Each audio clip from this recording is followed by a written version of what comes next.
Welcome to NTD News Today. I'm Don Ma. Here are today's top stories. The U.S. strikes targets in Iran, officially joining Israel in the fight against the regime. Arian Pazdar joins us live with the latest on last night's operation. Fallout on Capitol Hill. President Trump declares a very successful strike on Iran, sparking fierce reactions from lawmakers on both sides of the aisle. Is it possible to completely dismantle Iran's nuclear program without a regime change? And can the conflict be resolved without leading to war? We discussed with an expert panel. How does Beijing steal intellectual property from American companies? A panel of experts breaks it down. How an American surgeon saved lives under enemy fire in Vietnam. Vital Signs' Brendan Fallon shares highlights from his interview with U.S. military veteran and cardiothoracic surgeon Alan Davies.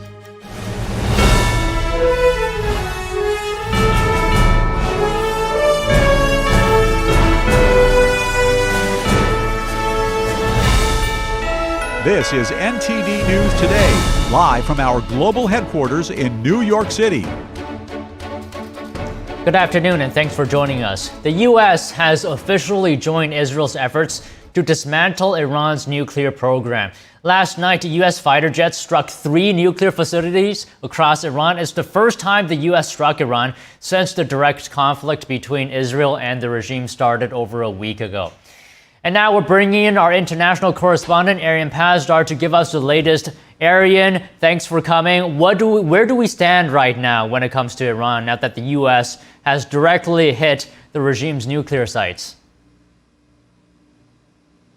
Hey Don, good to see you. Thank you for having me. So after over a week of talking about this, the US has now struck Iran directly. US fighter jets hit 3 nuclear sites. Fordo, which was the major one, right? And then also Isfahan and Natanz. Now, according to President Trump, the goal of this operation is to dismantle the nuclear program of the globe's #1 state sponsor of terrorism. And according to President Trump, more strikes on Iran could follow, but this now depends on the response from the Iranian regime. The president addressed the nation last night after the attacks. Let's take a look at what he said. Tonight I can report to the world that the strikes were a spectacular military success. Iran's key nuclear enrichment facilities have been completely and totally obliterated. Iran, the bully of the Middle East, must now make peace. If they do not, future attacks will be far greater and a lot easier. For 40 years, Iran has been saying death to America, death to Israel. They have been killing our people, blowing off their arms, blowing off their legs with roadside bombs. That was their specialty. We lost over 1,000 people. Now, Don, I just want to add real quick here that President Trump made clear that he doesn't want to strike Iran again. But as I said, the US says this now depends on the response from the Iranian regime. Vice President J.D. Vance gave an interview this morning with American media saying the same thing. It all depends on Iran now. And according to Trump, there are more targets across Iran which the US could strike. And the president says if the US really does strike those targets, then the tragedy would be far greater than what we saw last night. Don? So, Arian, what about the details of this operation? I mean, this was a serious undertaking, which has been talked about a lot in recent days. Do we know how the United States pulled this off? Yeah, Don, we do know because the Pentagon gave a press briefing just this morning. And what I think was very interesting during this briefing, General Dan Kane says that even in Washington, almost nobody knew about the timing or the details of this operation. The general also says that there was a separate group of fighter jets flying in the opposite direction just to distract the enemy. So let's now, first of all, listen to Defense Secretary Pete Hegseth real quick, and then let's listen to what the general said. He explained this, I think, fascinating deception. Let's take a look. Thanks to President Trump's bold and visionary leadership and his commitment to peace through strength, Iran's nuclear ambitions have been obliterated. At midnight Friday into Saturday morning, a large B-2 strike package comprised of bombers launched from the continental United States. As part of the plan to maintain tactical surprise, part of the package proceeded to the west and into the Pacific as a decoy, a deception effort known only to an extremely small number of planners and key leaders here in Washington and in Tampa. The main strike package, comprised of 7 B-2 Spirit bombers, each with 2 crew members, proceeded quietly to the east with minimal communications. Throughout the 18-hour flight into the target area, the aircraft completed multiple in-flight refuelings. Once over land, the B-2s linked up with escort and support aircraft in a complex, tightly timed maneuver requiring exact synchronization across multiple platforms in a narrow piece of airspace, all done with minimal communications. So there you go. That's the general explaining how the US managed to strike those 3 targets in Iran. Don? So, Arian, most people in Washington didn't even know about this attack. What do we know about Israel? Did the U.S. coordinate with them since Israel was already fighting with Iran, right? And tell us more about the reaction from Israel so far. Yeah, so Israeli Prime Minister Benjamin Netanyahu, he actually says that Israel was in full coordination with the United States regarding this strike. Bibi Netanyahu also, of course, thanked the United States for its efforts, which I think does make sense, given that the United States military is the only military on this globe which has the capability to even strike those targets in Iran, which were like the Fordo facility hidden under a mountain. And just like President Trump, Netanyahu also addressed his nation last night after the strikes. Let's take a look at what he said. President Trump is fiercely leading the free world. He's a great friend of Israel, like no one before him. On my behalf and that of the Israeli people, on behalf of the whole Jewish people, I thank him from the bottom of my heart. Don? And what about Iran, Arian? It looks like increasingly potential possible that this attack could be responded to by Iran. You mentioned that Trump said he now wants them to surrender, or the U.S. will attack even further. What's Iran's response to this? Well, Don, the Iranian president just this morning condemned, of course, these strikes by America. He also says that Iran will retaliate. According to the Iranian regime, the US is the primary instigator in this conflict. Now, what I think is interesting is the Iranian president is calling on the Iranian people to unite against the US. But Don, honestly, I don't know where he gets this confidence from. Because look, my father is from Iran and I have a lot of family there. From what I know, the people of Iran don't like this regime. They don't want this regime. So for the president to now call on the people to unite in favor of the regime against the United States is a bit bold, I think, given that the people of Iran are rather united against the regime at the moment. Don? Okay, Arian, thank you very much. Meanwhile, a wave of reaction from Capitol Hill after President Trump declared a very successful attack on 3 nuclear sites in Iran. Lawmakers from both sides are weighing in as tensions in the region continue to rise. House Minority Leader Hakeem Jeffries wrote that, quote, Donald Trump shoulders complete and total responsibility for any adverse consequences that flow from his unilateral action. Congressman Thomas Massey posted simply, quote, this is not constitutional, and Congresswoman Alexandria Ocasio-Cortez called it absolutely and clearly grounds for impeachment. But Republicans are backing the move. Senate Majority Leader John Thune said, I stand with President Trump, and Senator Lindsey Graham said this was the right call. The regime deserves it. House Speaker Mike Johnson echoed that, writing that Trump gave Iran's leader every opportunity to make a deal, but Iran refused to commit to nuclear disarmament. Vice President J.D. Vance said the U.S. is not at war with Iran, but with its nuclear program, adding that Trump's strike has pushed it back by a very long time. And joining us now to talk about the U.S.'s bombing of nuclear facilities in Iran is Joanne Leslie McGill, Chief of Staff, U.S. Israel Education Association. Also joining us is Avi Melamed, former Israeli intelligence official and senior official on Arab affairs. So, Joanne, let me start with you. So, you heard there's two sides to this. One side is absolutely celebrating the actions that U.S. have committed last night, and the other side saying this was essentially a very bad move. I'm standing somewhere in the middle, so let's have a logical, rational conversation about this. The bottom line is Iran cannot have a nuclear weapon, right? President Trump has said this on many occasions. Was there any other choice? I mean, President Trump had to negotiate with Iran to no avail with the regime, right? Yes, you're exactly right. I think we have to have a logical conversation, as you said. The terms from the president have not changed. He's been unequivocal for almost a decade now that Iran cannot possess a nuclear weapon. And so as he pursued the diplomatic route, it became obvious that the Iranians were not willing to negotiate in good faith or give up their nuclear weapons, which we knew they wouldn't. But at least the president went that route first, and it really left no other option than the strikes that we saw yesterday. I think it was the cleanest way. I think it was the fastest way. It did not endanger any U.S. citizens in the process. I think it was absolutely the right move on behalf of the president. Avi, what do you think? Was this the right decision on the U.S.'s part?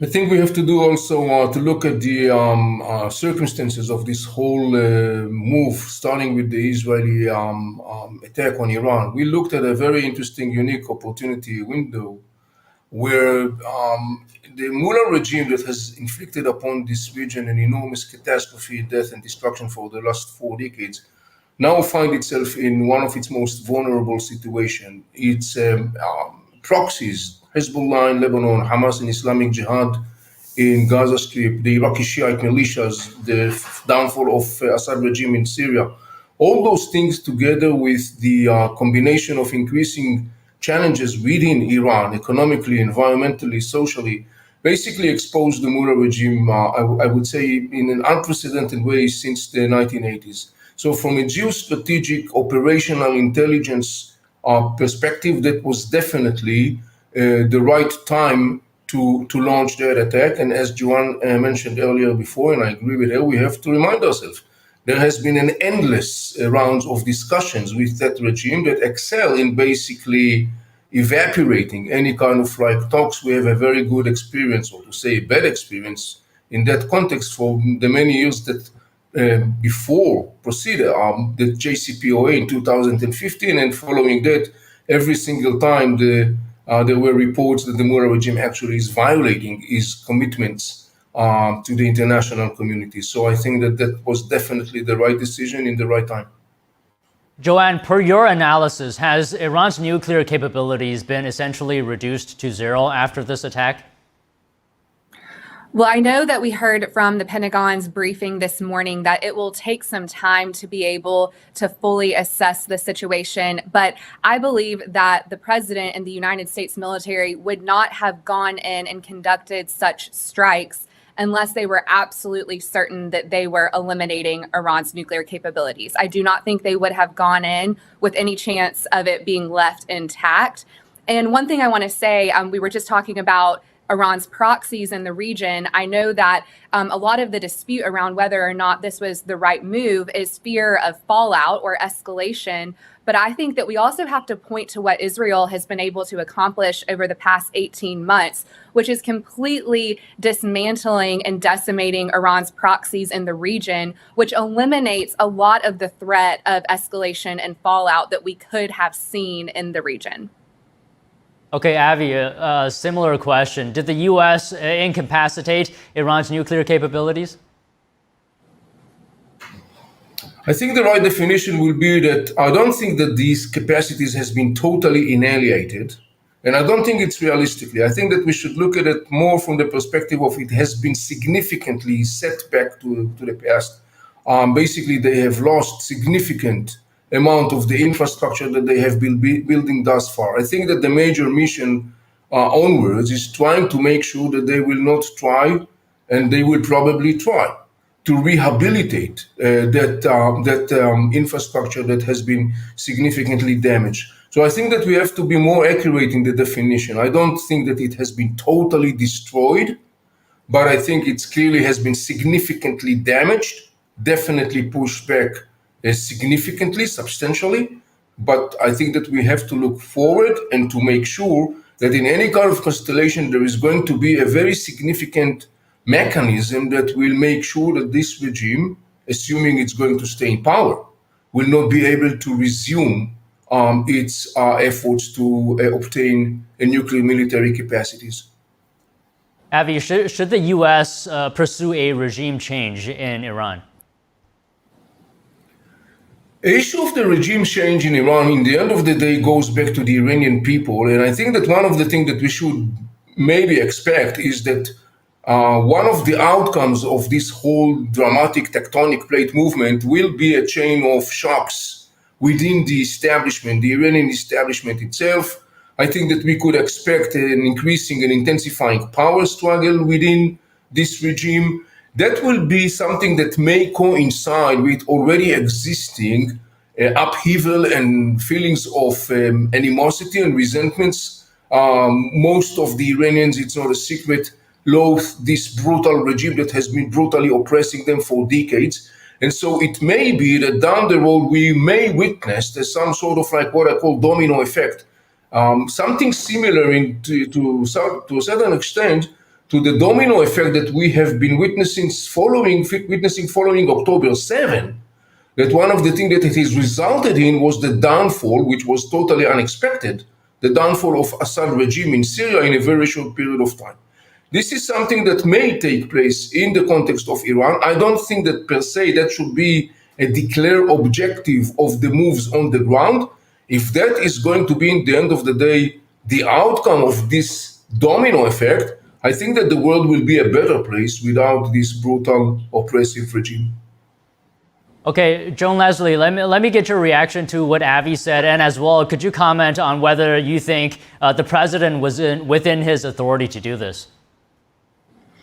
I do think the president was well within his constitutional authority as the commander-in-chief to carry out this limited and precise strike.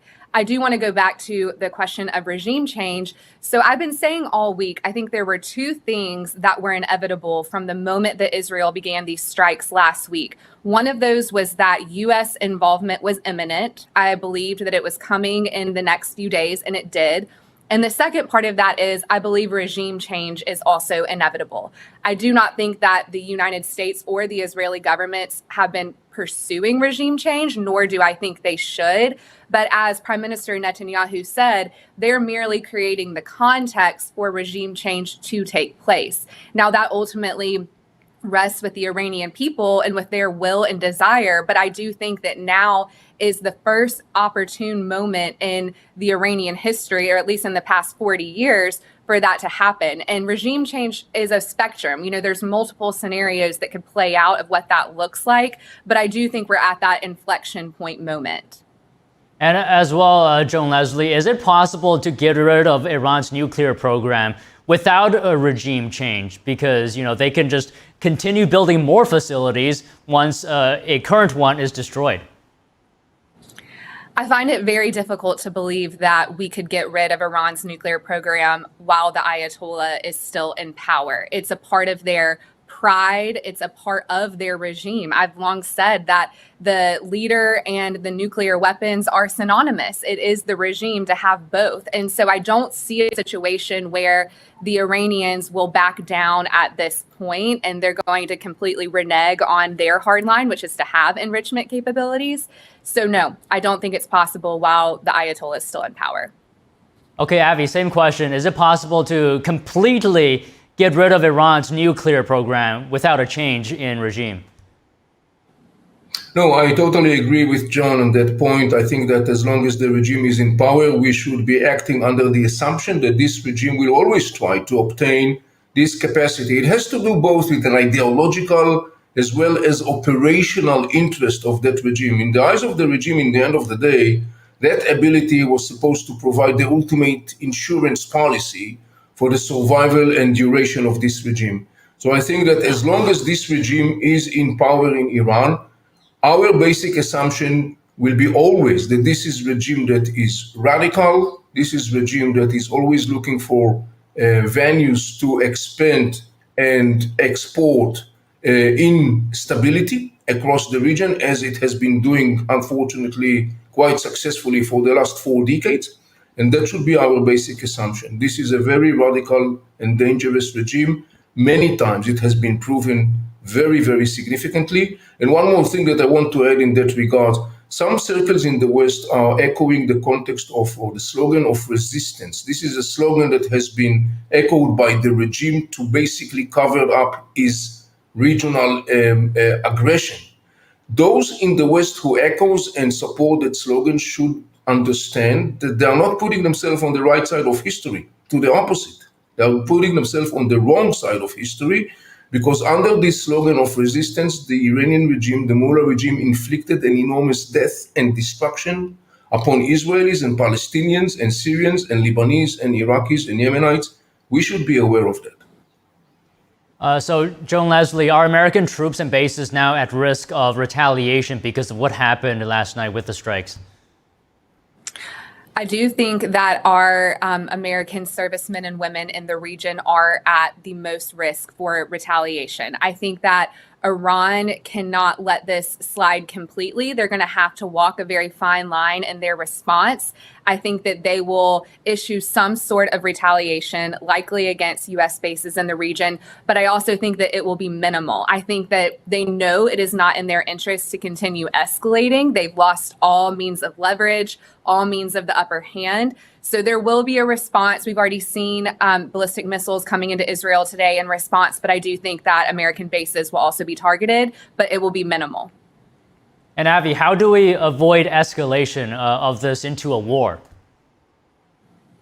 Well, there are many factors in play, sort of speaking. I do need to emphasize there are a couple of players that we should pay attention to that, roughly speaking, has been, so far on the sideline. These are Russia and China. These are two major allies of the Iranian regime. And I think that from their perspective, it's interesting to see that, relatively speaking, they have been mute. I think that they have been signaling more and more to the Mullah regime that he must find a way to end this story of this military standoff. And actually, because not only the interest of the regime in the end of the day, if it wants to survive, but also I think that China and Russia are more and more disturbed with the possibility of the expansion and deterioration of the conflict. So I think it will be interesting also to follow closely the Chinese and the Russian position. It probably will be more beyond the scenes, but it is something that I think could play a very significant role in determining, in the end of the day, whether we are heading towards escalation or calming down of the situation. It's not the only thing, of course. There are other things involved. But I think that, roughly speaking, if we want to try to evaluate the trajectory ahead, I think this is one of the major issues that we should follow very closely to see how things are evolving. Okay, Joan Leslie, we have just about 30 seconds. If you have any final thoughts. I'd just like to say, I think what we saw last night was a stunning display in the U.S.-Israel relationship. Even President Trump giving thanks to the Israeli government and the Israeli army, the IDF, in his announcement to the nation. It just displays what we've known, which is that the U.S.-Israel relationship is ironclad. I think there are many people with their own interests who have tried to question that over the past few months, and we've seen that the U.S. has come to its allies' defense in this situation. Okay, thank you both so much for joining us today. Thank you. Thank you for having us. Next, U.S. airlines are now facing heightened risks in the Middle East following a series of American strikes on Iran's nuclear sites. Global carriers are rerouting flights to avoid this region. And of course, this comes as tensions escalate and missile attacks continue. A flight risk monitor warns that U.S. operators could be in danger as some airlines cancel flights to major hubs like Dubai and Doha. Safe Airspace says while there's no direct threat against civil aviation, Iran had previously warned it could retaliate, and that includes possible attacks on U.S. military interests. Airlines are steering clear of skies over Iran, Iraq, Syria, and Israel, taking longer routes around Egypt and Saudi Arabia. Experts say the widening conflict and rising oil prices could push travel costs even higher. Oil prices are set to rise as markets reopen after President Trump confirmed strikes on Iran's nuclear sites. Analysts say a bigger surge could follow if Iran retaliates. Oil markets are bracing for a $3 to $5 jump in crude prices when trading resumes Sunday evening, following U.S. strikes on Iranian nuclear facilities. President Trump said he had obliterated key sites, escalating tensions in the Middle East. Iran, OPEC's third largest oil producer, has vowed to defend itself. But with no immediate supply shock, some experts say the price spike may be short-lived unless the conflict escalates further. Coming up, China's long history of IP theft. President Trump is set to meet with Chinese Communist Party leader Xi Jinping to talk trade, but can Beijing be trusted on U.S. innovation? A panel of experts weigh in when we come back.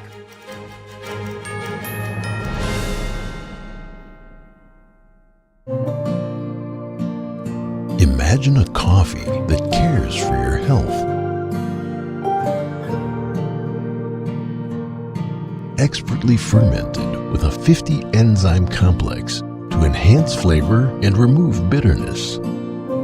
Small batch roasted to a decadent medium dark, resulting in a brew that is gentle on digestion, low acid, and up to 90% less caffeine than regular coffee.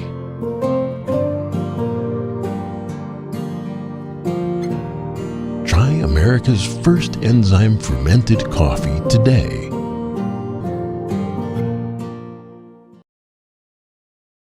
Hi, I'm Susan Lucci. You may know me from my many years on television. I never thought about heart disease until I had my own heart event. I felt this slight pressure in my chest, just slight. I thought, oh, it's nothing, it'll go away. I didn't get it. I did not get it. A few days later, while shopping at a boutique, that pressure returned, much stronger. It felt like an elephant pressing on my chest. I had a 90% blockage in my main artery and a 75% blockage in the adjacent artery. I was rushed into surgery where I received 2 stents in my arteries. Stents developed through research funded by the American Heart Association. Those stents saved my life. That's why I'm in front of you today, asking you to join me in supporting the American Heart Association by becoming a monthly donor. Call now or go to helpheart.org. For only $19 a month, just 63 cents a day, you can help fund the next medical breakthrough. Get the next person trained in CPR, the next hospital certified in high-quality cardiovascular care. I'm so grateful to the American Heart Association. Their research helped save my life. I can enjoy life with my children, my grandchildren, and my friends. Heart disease is America's #1 killer, and your support now can help save your life or the life of someone you love. Give $19 a month with your credit card, and we'll send you this special t-shirt that you can wear to show that you are helping save lives. Please, listen to your heart. The only reason I'm here today is because I did. Please call or go online to helpheart.org. Become a monthly donor, and for a limited time only, your first month's gift will be matched. Thank you.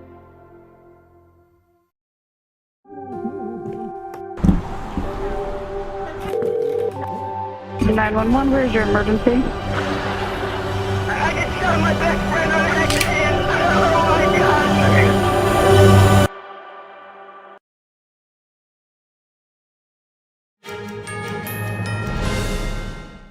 President Trump and Chinese Communist Party leader Xi Jinping are expected to meet soon following recent trade talks between the two countries. But history raises a key question. Can China be trusted with other countries' intellectual property? And what's at stake for U.S. innovation and national security? NTD's Tiffany Meyer was joined by David Rusek, founder and CEO of Entire One and 10 Tails, as well as Rex Lee, cybersecurity advisor at My Smart Privacy, to find out. David Rusek, Rex Lee, thank you both so much for joining us. Thank you. Thank you. Rex, you know, when we talk about innovation and we look at countries like communist China, it's not really known for innovation. You have a few exceptions like Jack Ma with Alibaba and such. But Communist China has a long history of IP theft, and right now in the headlines a lot is TikTok, which is very famous for its algorithm, especially that For You feed. Talk to us about the history of Communist China's IP theft. So when you look at China and IP theft, you have to really break it up into several categories. There's out and out IP theft through espionage. We've seen that.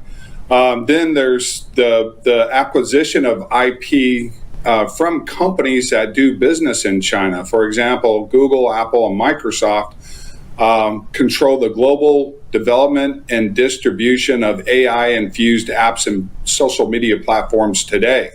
So this means that companies in China, such as ByteDance, if they want to develop a social media platform, they get software developer kits that include the IP for the Android OS, Apple iOS, and Microsoft Windows 8, 10, and 11 OS, so their apps and platforms can operate on those operating systems.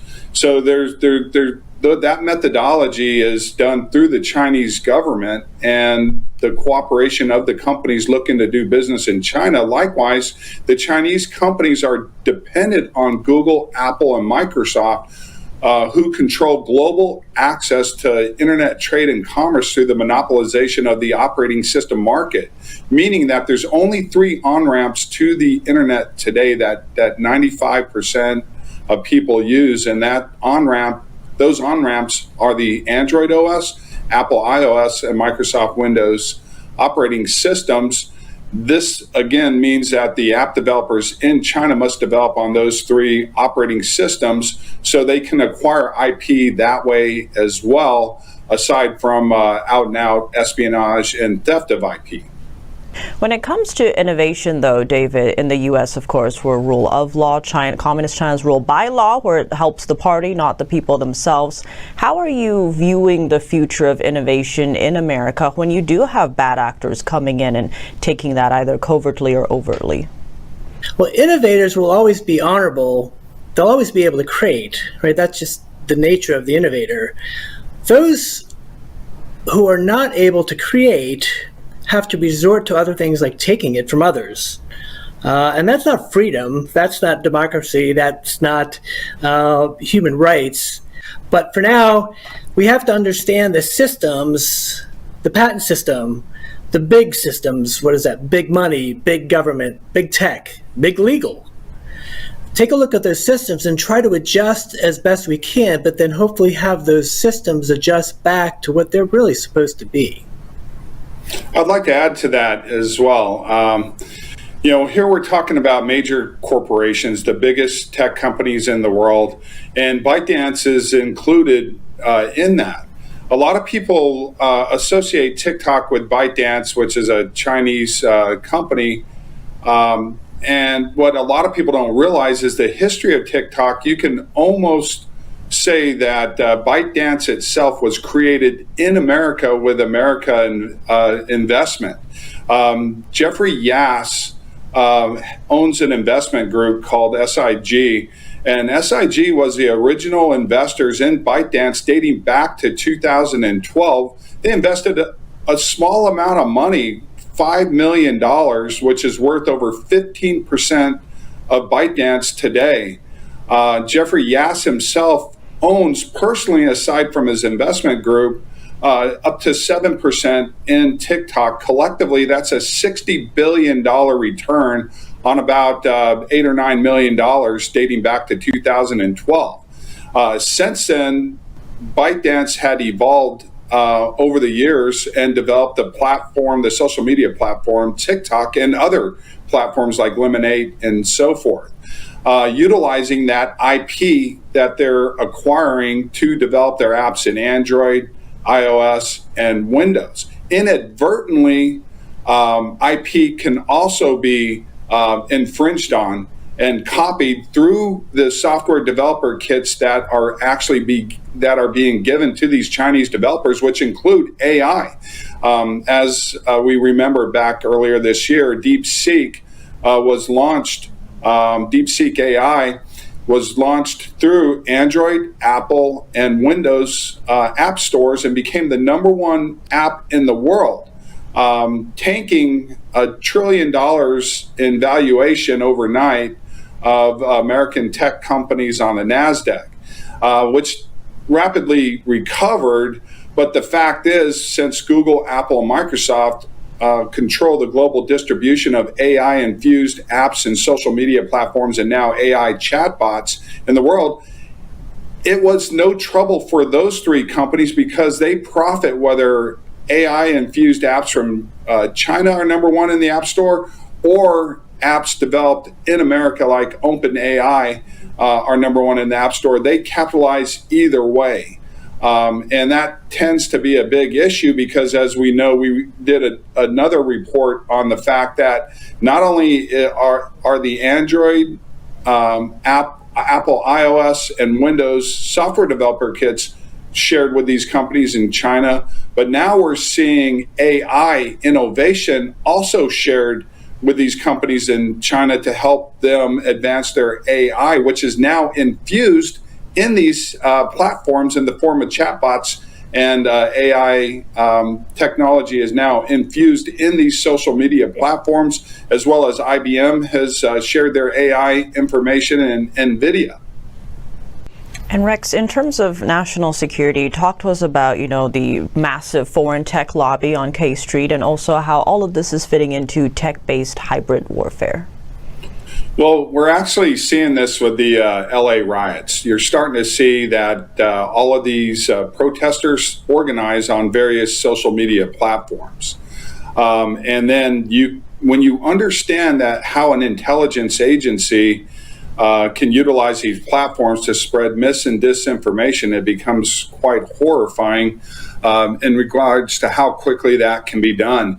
In the old days, to spread global mis and disinformation, intelligence agencies and governments around the world, including those from China and Russia, would have to plant stories that the media would pick up on, and they would hope that those stories would change the narrative.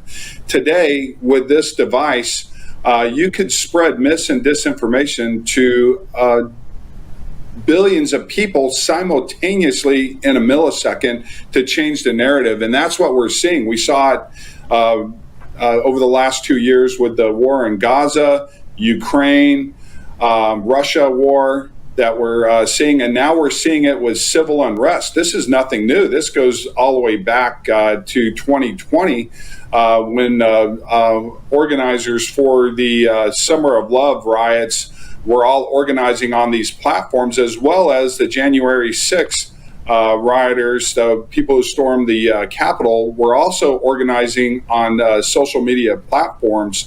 And TikTok was one of those platforms, as reported by CNN.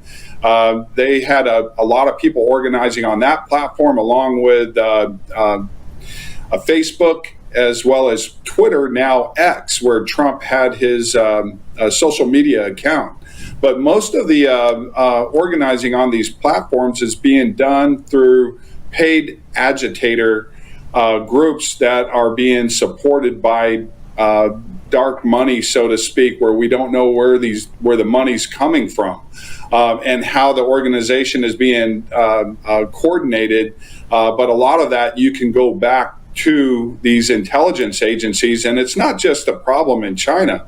Elon Musk exposed the Twitter file release that showed that there were a lot of U.S. three-letter agencies involved with Twitter to spread mis and disinformation. There were even former executives of Twitter were former agents from the FBI, the CIA, NSA, and so forth. Mark Zuckerberg on Joe Rogan's show also admitted government collusion with the FBI to suppress legitimate news stories during the 2020 election, which he now states that he regrets. So this has become a huge issue, but it becomes particularly a national security threat as well. We have heard TikTok described as digital fentanyl, as in just as deadly as actual fentanyl. It does seem that right now technology and humanity are almost at a crossroads. David, do you have any optimistic thoughts on this? I do. I think one has to understand the issues facing man and humanity, but also recognize it's not the first time going through this. Babylon and Egypt and other, pivotal moments in time come to mind. But I think it is a matter of understanding what's important. Technology is great, built, companies off of technology, but there is a point where you have to understand, and this is particularly relevant to AI, you have to understand the benefit of the technology and then the impact on society, and then appreciate the fact that there are certain elements of society, natural law, that cannot be obfuscated. So you have to focus in what's important, especially when it comes to the creative individual. Art and engineering and things of this nature, music, cannot be replicated. Nuances in language, Shakespeare-ish, cannot be replicated by AI. So as much as one might try and get a huge valuation for their company, which really is a driver to a lot of this, you have to appreciate the fact that there are some things that will never be able to be replicated. Human emotion, human touch, and human optimism, which I think is what is well needed right now. As always, thank you both so much for your time. Thank you. Thank you. Coming up, how an American surgeon saved lives during one of the Vietnam War's most intense battles. Vital Signs, Brendan Fallon shares highlights from his interview with U.S. military veteran and cardiothoracic surgeon Alan Davies when we come back.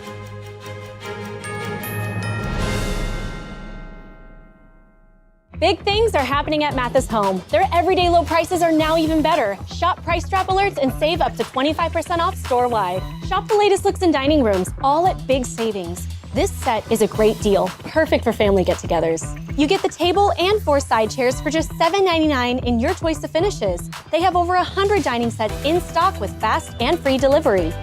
Look for Price Drop Alert tags and save now at your furniture superstore, Mathis Home.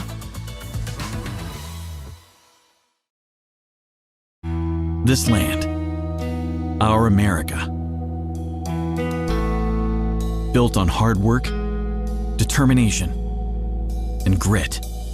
Sometimes the days run long, but hope, it never runs out, even when the food does, for America's veterans, working parents, even kids.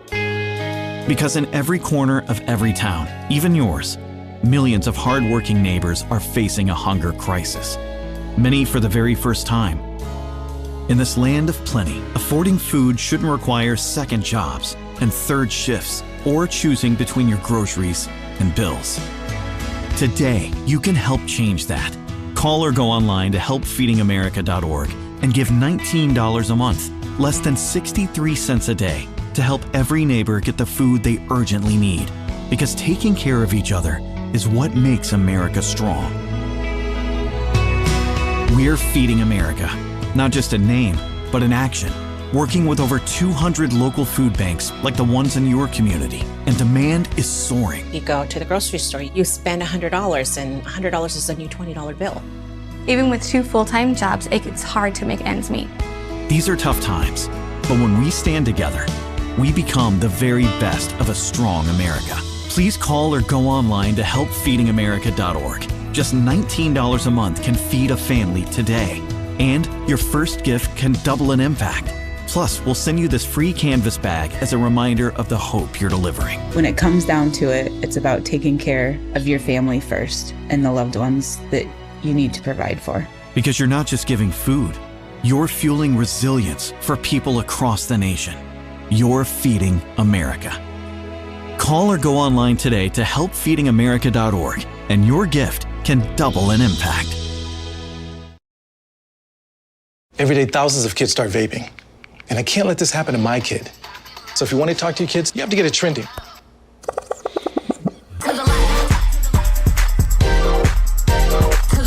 No, you're doing it wrong.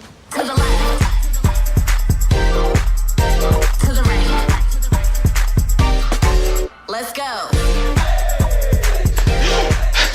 Can we talk? Yeah, what's up? Visit talkaboutvaping.org for tips on when and how to have the vape talk.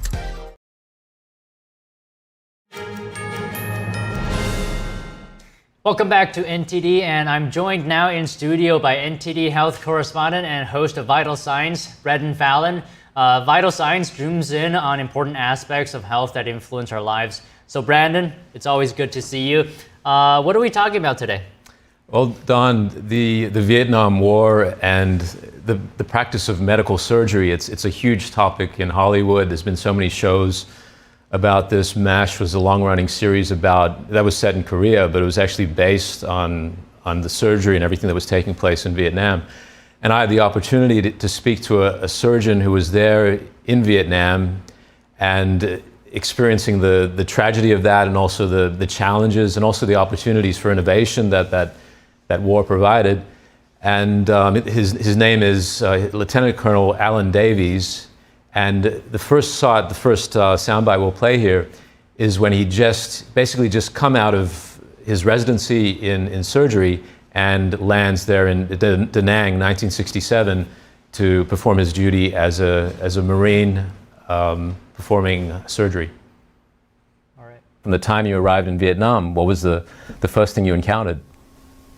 Well, I touched down in Da Nang and I got a chopper ride the next day down to the 40 miles south to the surgical hospital, the second surge, which was on a bluff overlooking the South China Sea.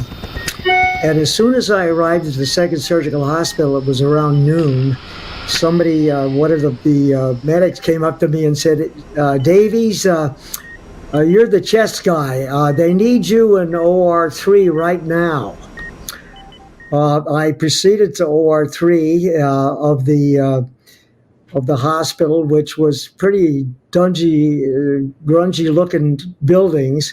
After my changing into my scrubs, I went into the OR, and there were two surgeons there frantically trying to stop the bleeding from the chest of a young Vietnamese girl who was really a Montagnard, which was the people of the Central Highlands.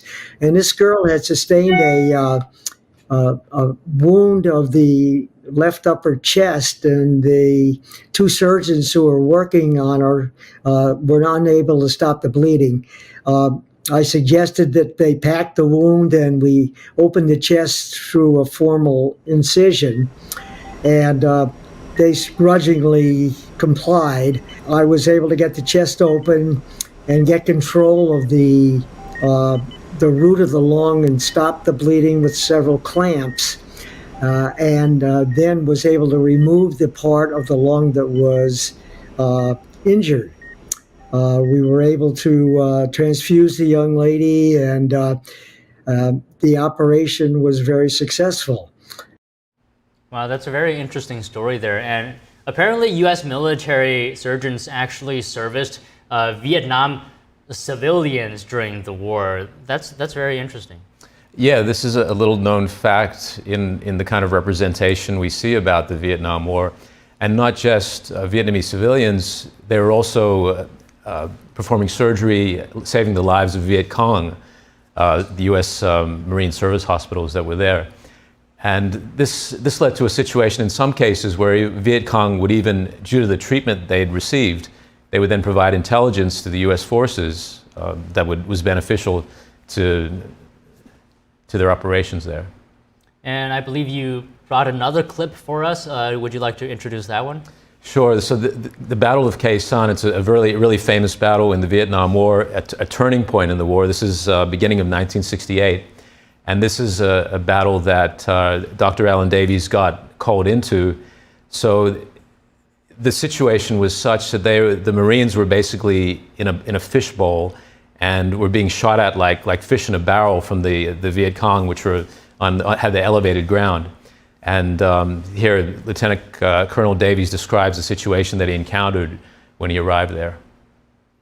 There were about 4 quad 50s in my eyesight that were firing, also artillery and mortars going off.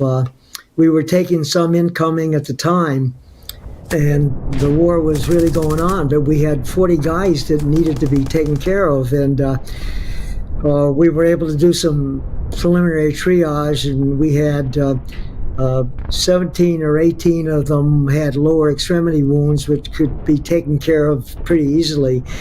But we had several chest injuries and abdominal injuries that required immediate care. And we were obviously in the boonies and didn't have an awful lot to go with. I had to do 3 operations out in the open with a litter on horses, with the sun as the operating room light, and thank God we had an excellent anesthesiologist who could put these 2 of these guys to sleep, and we were able to open their abdomen and sew up the 4 or so wounds in the intestine of one boy, and a stomach wound in another boy, and a colon wound in the third, and actually get them off the makeshift horse operating table, and was able to get chest tubes into the boys that had chests full of blood, and we were able to get their lungs re-expanded and out of danger. Luckily, when we arrived there, we had about 100 units of blood that were packed in dry ice that we were able to use on these guys. But while we were doing this, there was a lot of action going on, and the next day, a couple of dust-off choppers appeared unannounced, and we were able to evacuate most of those guys into 2 dust-offs. They were accompanied by 11 or 12 gunships, and we were able to get the walking wounded away from the harm's way. But nobody came to pick us up, so we were still there, and they said that it was going to get hot again. Wow, that's incredible. And in the full interview, he actually also talked about how he managed to stave off PTSD, right? Maybe you can talk to us about that just briefly. Sure. You can imagine under that situation, you're performing surgery, and you got bombs going off around you, you got bullets flying. And he said that one of the main things that he attributes to getting through that experience was his exquisite level of training. So he knew exactly what he was doing. He knew what he had to do to save lives in that situation. So I guess he had that reward alongside the tragedy of everything he was experiencing. He was saving lives, and that really offset the kind of stress that he was under. Okay, well, Brandon, I'm very intrigued. And for anyone who would like to see the full interview, you can go to Vital Signs on Epoch TV. So interview on surgery under fire in Vietnam, go to your web browser and enter ept.ms/war-surgery. All right, coming up, Tom Cruise is finally getting an Oscar. Not a regular one, though, but an honorary award. More on why the Motion Picture Academy changed its mind after the break. Puretang Black Ginseng, crafted from premium 6-year-old Korean ginseng, each root is carefully nurtured for over 2,260 days, undergoing a traditional 9-round handcrafted process of steaming and drying to unlock full potency and absorption. Experience pure natural energy with Puretang Black Ginseng. Order now at puretang.com. Shenyun Creations, the streaming platform from Shenyun, featuring world-class dance, past programs, and all original music.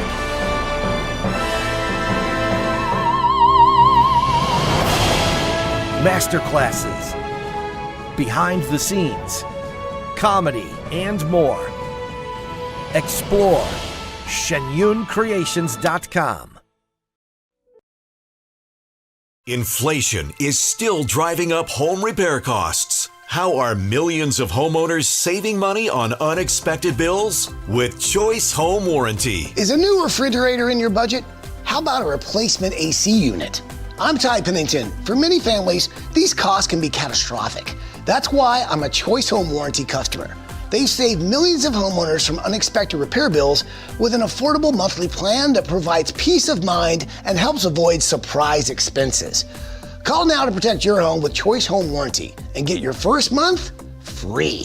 Choice Home Warranty offers plans that cover repair or replacement on up to 25 essential home systems and appliances. Protect your budget with a customizable Choice Home Warranty. We've been a Choice Home Warranty customer for almost 9 years. And we couldn't be more happy with their service that we get from Choice Home Warranty. Unexpected home repairs can quickly eat into your savings. It wastes time and fills you with stress. Choice Home Warranty is the most trusted name in home warranty. Call now to lock in a low monthly rate. Choice Home Warranty has a nationwide network of more than 25,000 trusted technicians. When I have a breakdown, they always have the right contractor to get me taken care of quickly. I just pay a low monthly fee and they pay for the covered repairs. Choice Home Warranty has been a great company to work with, and they've taken care of us. I would suggest anybody who lives in a home not to be in a home without them. It's time to protect your hard-earned money with an affordable plan from Choice Home Warranty. Call right now for the peace of mind you and your family deserve. Call Choice Home Warranty now. Protect your home and your wallet with Choice Home Warranty. Call now to get a free quote, your first month free, and save $10 a month for the first year. Call 800-983-4585, 800-983-4585, or go to choicehome.com.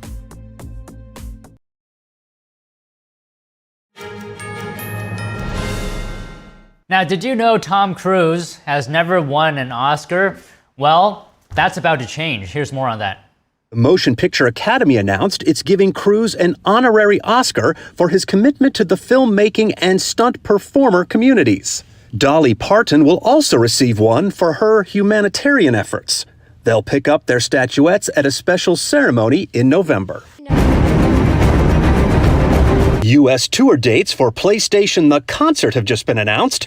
The stage show combines music and visuals from 9 famous video game titles, including The Last of Us, God of War, and Uncharted. Tickets go on sale this week, and a full list of tour dates can be found on PlayStation.com. What are you waiting for? Jennifer Love Hewitt brings back a famous line in the latest trailer for I Know What You Did Last Summer.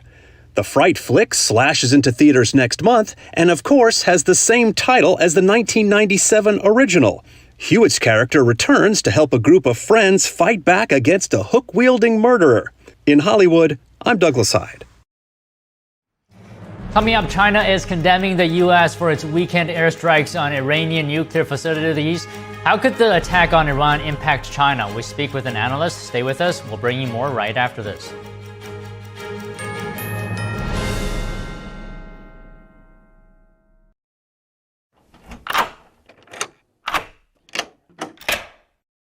I'm Jonathan Lawson.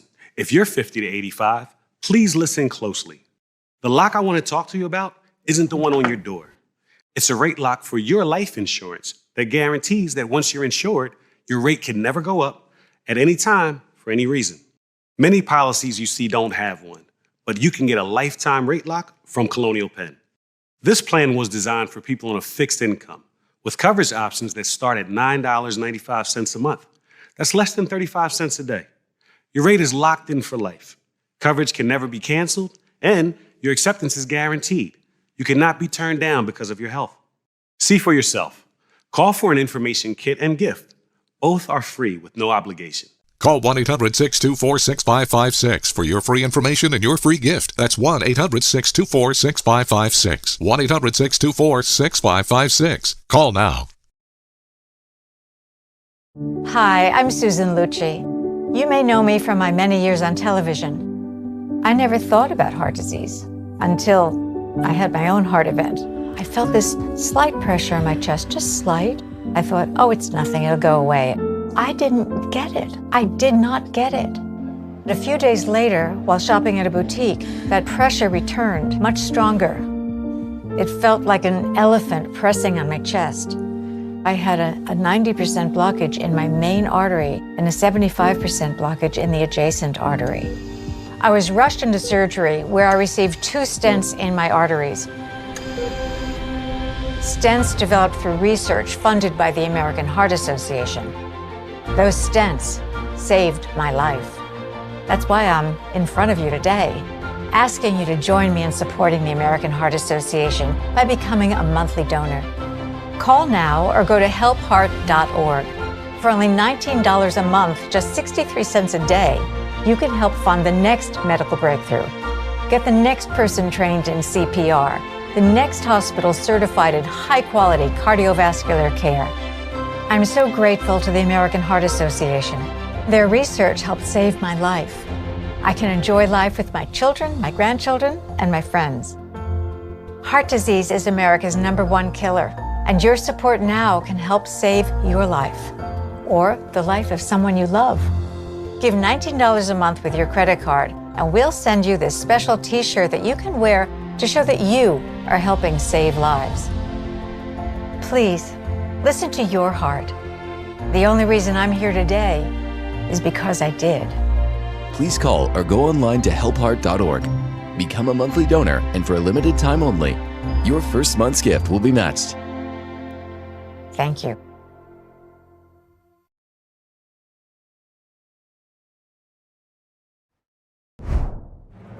Welcome to NTD News Today. I'm Don Ma. Here are today's top stories.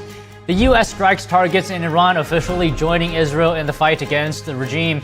Arian Pasdar joins us live with the latest on last night's operation, and world leaders are voicing their opinions on the conflict between the U.S., Iran, and Israel. Many are watching and waiting to see what happens next. China is condemning the U.S. for its weekend airstrikes on Iranian nuclear facilities. How could the attack on Iran impact China? We speak with an analyst. Over 1,200 mystery seeds from China intercepted in Texas. We hear from the state's agriculture commissioner on the potential risks and why planting them could be dangerous. The U.S. Federal Reserve kept interest rates steady, but are they being too restrictive right now? Are they behind the curve? We discuss with the senior analyst from FX Street. A heat wave is set to hit millions of Americans in the coming days. What do we know about the hot temperatures that is going to affect parts of the Midwest and East?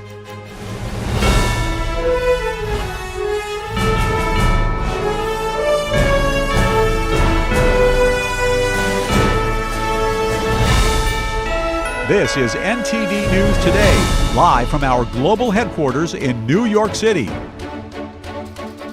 Good afternoon, and thanks for joining us. The U.S. has officially joined Israel's efforts to dismantle Iran's nuclear program. Last night, U.S. fighter jets struck 3 nuclear facilities across Iran. It's the first time the U.S. struck Iran since the direct conflict between Israel and the regime started over a week ago. Let's now bring in our international correspondent, Arian Pasdar, to give us the latest area and where do we stand right now with Iran, now that the U.S. directly hit the regime's nuclear sites. Hey Don, thanks for having me. Always good to see you. So yes, after over a week of talking about this, the US has in fact struck Iran. 3 US fighter jets struck seven fighter jets struck 3 nuclear facilities. Those are Fordo, which was the major one, and also Isfahan and Natanz. Now, according to the president, the goal of this operation is to dismantle the nuclear program of the globe's largest state sponsor of terrorism. President Trump also said that there could be more US strikes on Iran, but this now depends on the response from the Iranian regime. Last night, after the attacks, the president addressed the nation. Let's take a look at what he said. Tonight, I can report to the world that the strikes were a spectacular military success. Iran's key nuclear enrichment facilities have been completely and totally obliterated. Iran, the bully of the Middle East, must now make peace. If they do not, future attacks will be far greater and a lot easier. For 40 years, Iran has been saying death to America, death to Israel. They have been killing our people, blowing off their arms, blowing off their legs with roadside bombs. That was their specialty. We lost over 1,000 people.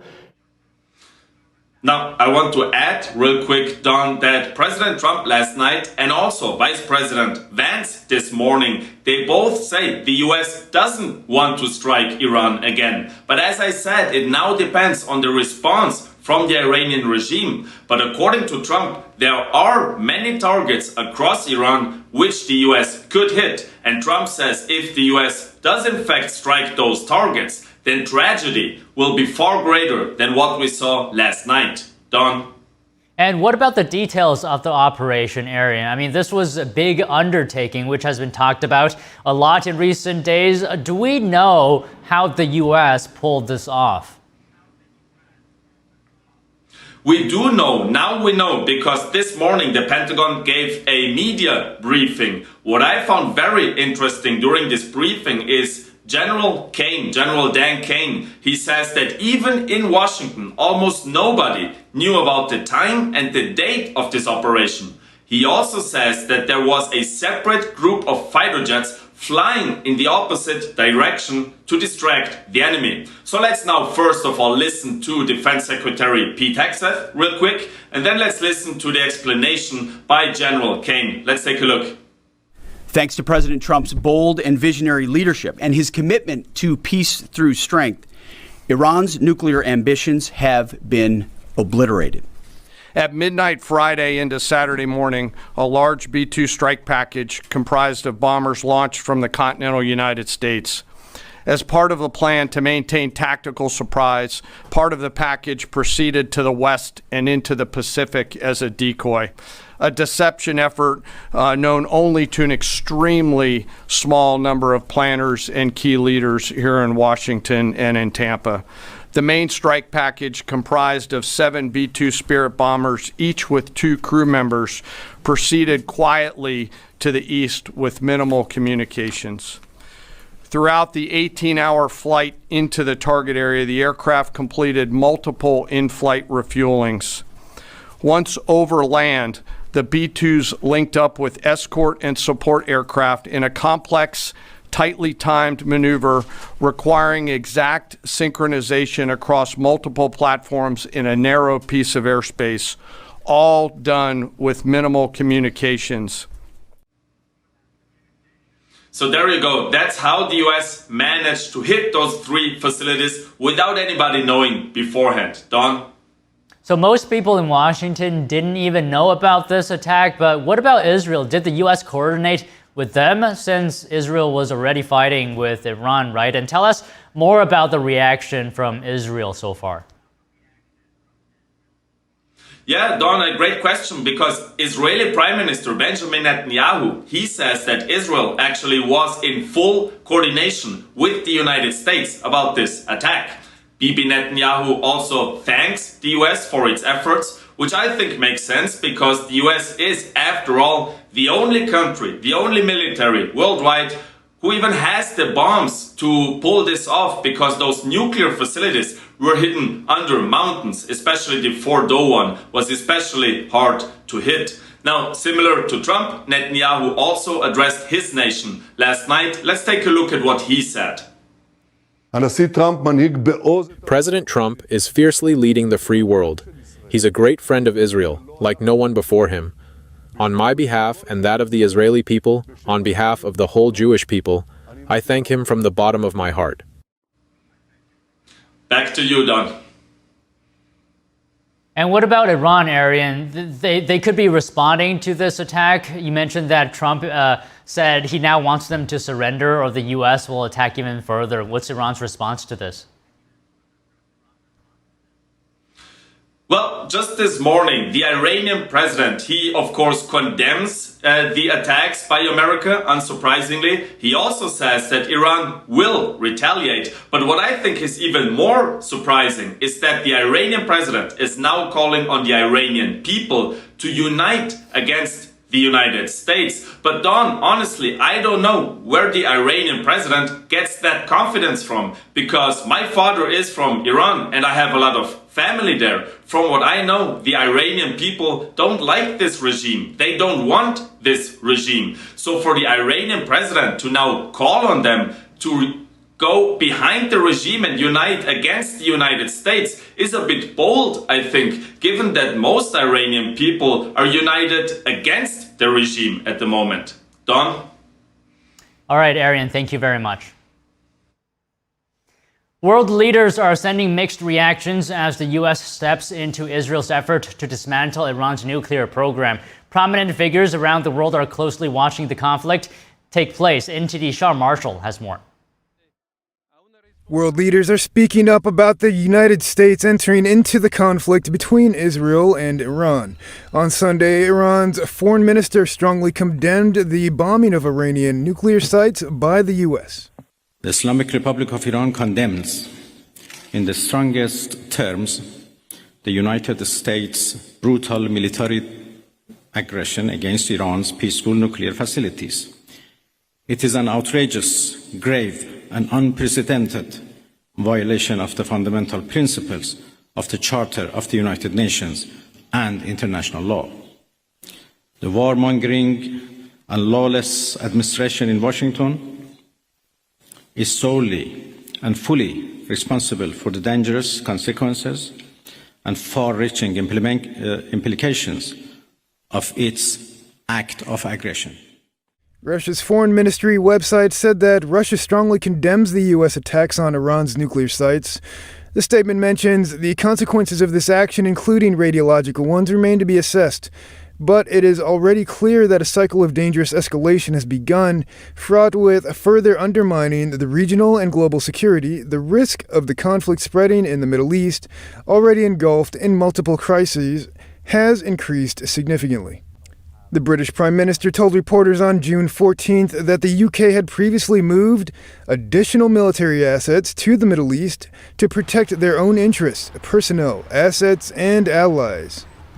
Well, we've long had concerns about the Iranian nuclear program and been very clear that Iran cannot have a nuclear weapon. The US has now taken action to alleviate that threat. It is important that we now de-escalate the situation, stabilise the region, and get the parties back around the table to negotiate. And I've been speaking with international leaders this morning to that end. Over on X, European Commission President Ursula von der Leyen said Iran must never acquire the bomb. With tensions in the Middle East at a new peak, stability must be the priority, and respect for international law is critical. Now, in the moment for Iran to engage in a credible diplomatic solution, the negotiating table is the only place to end this crisis. And Pope Leo appeared before a crowd to appeal to the international community to stop the war in the Middle East. During the traditional weekly prayer from St. Peter's Square, the pontiff referenced alarming news coming from Iran. Today more than ever, humanity cries out and pleads for peace. It is a cry that demands responsibility and reason, and must not be suffocated by the clang of weapons and rhetorical words that incite conflict. Sean Marshall, NTD News. A wave of reaction from Capitol Hill after President Trump declared a very successful attack on 3 nuclear sites in Iran. Lawmakers from both parties are weighing in as tensions in the region continue to rise. House Minority Leader Hakeem Jeffries wrote that Donald Trump shoulders complete and total responsibility for any adverse consequences that flow from his unilateral action. Congressman Thomas Massey posted simply, "This is not constitutional." And Congresswoman Alexandria Ocasio-Cortez called it absolutely and clearly grounds for impeachment. But Republicans are backing the move. Senate Majority Leader John Thune said, "I stand with President Trump." And Senator Lindsey Graham said this was the right call. The regime deserves it. House Speaker Mike Johnson echoed that, writing that Trump gave Iran's leader every opportunity to make a deal, but Iran refused to commit to nuclear disarmament. Vice President J.D. Vance said the U.S. is not at war with Iran, but with its nuclear program, adding that Trump's strike has pushed it back by a very long time. As tensions rise across the Middle East, Europe is watching closely. A German analyst says the U.S. strike may delay Iran's nuclear ambitions, but warns retaliation from Tehran is still a serious concern. At the same time, it's also true that Germany, if it ends up leading to an Iran that has no more nuclear capacity or is, let's say, 10 years delayed in its nuclear capacity, this is actually also good news for Germany and for the rest of the Europeans. And I think you see this in the German response. I think the US and Europeans and every ally of the US, should be concerned about possible asymmetric responses from Iran. Maybe if Iran doesn't feel militarily strong enough to counter in that theater, maybe it's going to counter through terrorist attacks. And then certainly these could affect Germany as well as the United States and Israel. U.S. airlines are now facing heightened risks in the Middle East following a series of American strikes on Iran's nuclear sites. Global carriers are rerouting flights to avoid the region. This comes as tensions escalate and missile attacks continue. A flight risk monitor warns that U.S. operators could be in greater danger as some airlines cancel flights to major hubs like Dubai and Doha. Safe Airspace says while there's no direct threat to civilian aviation, Iran had previously warned it would retaliate. That includes possible attacks on U.S. military interests. Airlines are steering clear of skies over Iran, Iraq, Syria, and Israel, taking longer routes around Egypt and Saudi Arabia. Experts say the widening conflict and rising oil prices could push travel costs even higher. Oil prices are set to rise as markets reopen after President Trump confirmed strikes on Iran's nuclear sites. Analysts say a bigger surge could follow if Iran retaliates. Oil markets are bracing for a $3 to $5 jump in crude prices when trading resumes Sunday evening, following U.S. strikes on nuclear facilities. President Trump said he had obliterated key sites, escalating tensions in the Middle East. Iran, OPEC's third largest oil producer, has vowed to defend itself. But with no immediate supply shock, some experts say that the price hike or price spike may be short-lived unless the conflict escalates further. Coming up, China is condemning the U.S. for its weekend airstrikes on Iranian nuclear facilities. How could the attack on Iran impact China? We speak with an analyst. Stay tuned.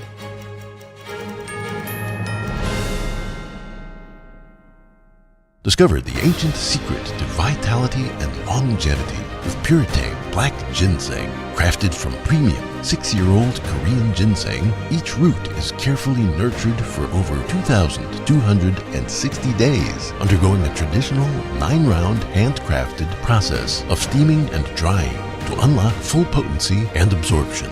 Experience pure, natural energy with Puretang Black Ginseng. Order now at puretang.com. Hi, I'm Susan Lucci. You may know me from my many years on television. I never thought about heart disease until I had my own heart event. I felt this slight pressure in my chest, just slight. I thought, oh, it's nothing, it'll go away. I didn't get it. I did not get it. A few days later, while shopping at a boutique, that pressure returned, much stronger. It felt like an elephant pressing on my chest. I had a 90% blockage in my main artery and a 75% blockage in the adjacent artery. I was rushed into surgery where I received 2 stents in my arteries. Stents developed through research funded by the American Heart Association. Those stents saved my life. That's why I'm in front of you today, asking you to join me in supporting the American Heart Association by becoming a monthly donor. Call now or go to helpheart.org. For only $19 a month, just 63 cents a day, you can help fund the next medical breakthrough. Get the next person trained in CPR, the next hospital certified in high-quality cardiovascular care. I'm so grateful to the American Heart Association. Their research helped save my life. I can enjoy life with my children, my grandchildren, and my friends. Heart disease is America's #1 killer, and your support now can help save your life or the life of someone you love. Give $19 a month with your credit card, and we'll send you this special t-shirt that you can wear to show that you are helping save lives. Please, listen to your heart. The only reason I'm here today is because I did. Please call or go online to helpheart.org. Become a monthly donor, and for a limited time only, your first month's gift will be matched. Thank you. When I arrived in the U.S. at 19, I struggled to find job opportunities without a high school diploma. Everything I have, my education, my career, my marriage, I owe to the Adult Literacy Center and my teachers. Your achievement has set an example for so many students. Most importantly, your daughter. Education was the key that unlocked all my opportunities. When you graduate, they graduate. Visit finishyourdiploma.org to find free adult education centers near you.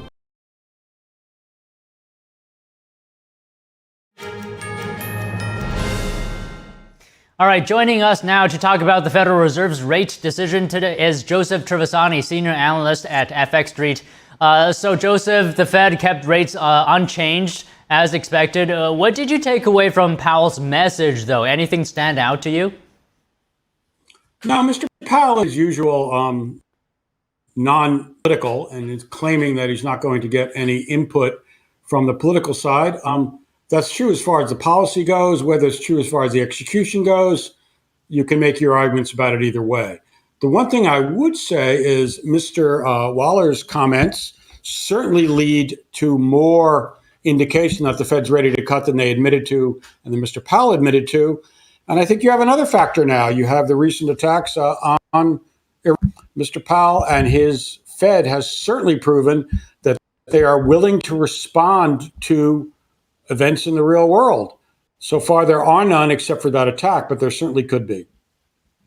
But the pause that happened on Wednesday, how would you characterize it? Is this a pause because of more caution, or what do you think? How would you characterize it?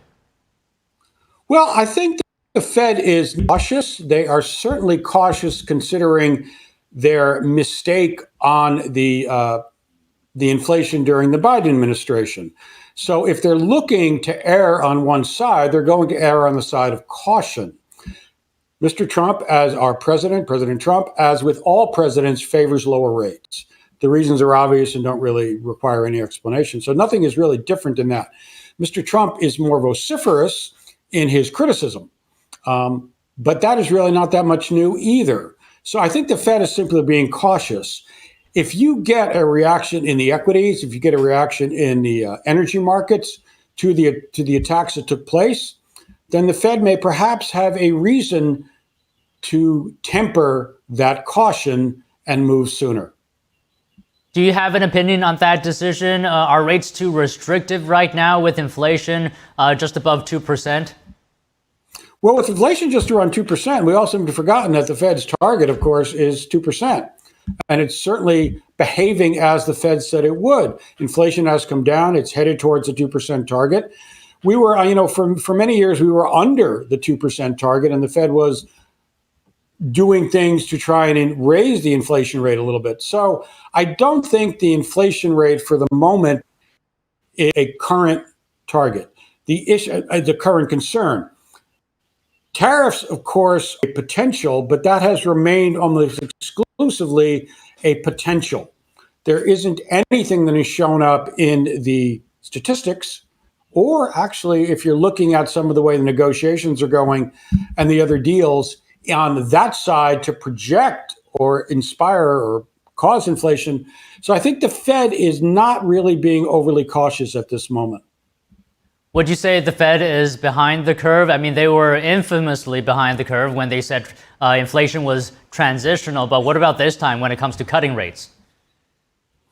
You're right. And I think that is one of probably the main reason for the Fed's caution right now in lowering rates. They were rather egregiously behind the curve in that, and they made a mistake on the assessment of what would happen. So, yes, I think that's the reason. Are they behind the curve? I would say no, they're not. They're probably right on the curve. Inflation has come off as they said it would. The economy has not weakened appreciably. It has not really weakened at all. It looks like GDP growing into the second quarter, at least in the Atlanta Fed's preliminary or projected assessment, is going to be quite strong. So I wouldn't say no, that they're behind the curve. Would you say they're comfortable that the U.S. Central Bank is okay with the trajectory of inflation right now? That's a very good question. I would say everybody should be very duly should exhibit a good deal of humility in their inflation projections, and that's true of the Fed as well. The Fed has suffered for a long time, as most institutions do, from bias. And the bias, of course, is towards what they wish it to happen. When they wish inflation to be higher, they project that it's going to be higher. When they want it to be lower, they project that it's going to be lower. So I think their assessments, more or less now, are accurate because they have changed what they projected, and the economy is fulfilling so far their projections. Okay, what is your level of concern for energy prices driving up inflation with everything that's going on? I would say that is the major concern right now, certainly since the U.S. attacks on Friday and Saturday. So far, it appears that there's not going to be the type of surge in energy prices that had happened in previous situations like that. Of course, we go back to '73 war in the same place in Israel, of course, and the Middle East. Oil prices surged. I don't think you're going to see that this time. There are a number of factors that are working against that. In all of Israel's attacks on Iran, they have not targeted the Karg oil terminal, which is Iran's primary export venue. China gets a good portion of its oil from Iran. And the other OPEC nations have a good deal of spare capacity. So those factors are militating against the kind of oil spike that we've seen in the past. So do you think, let's talk about President Trump and what he's saying. Do you think his pressure has influenced the Fed at all in its decisions or his timing?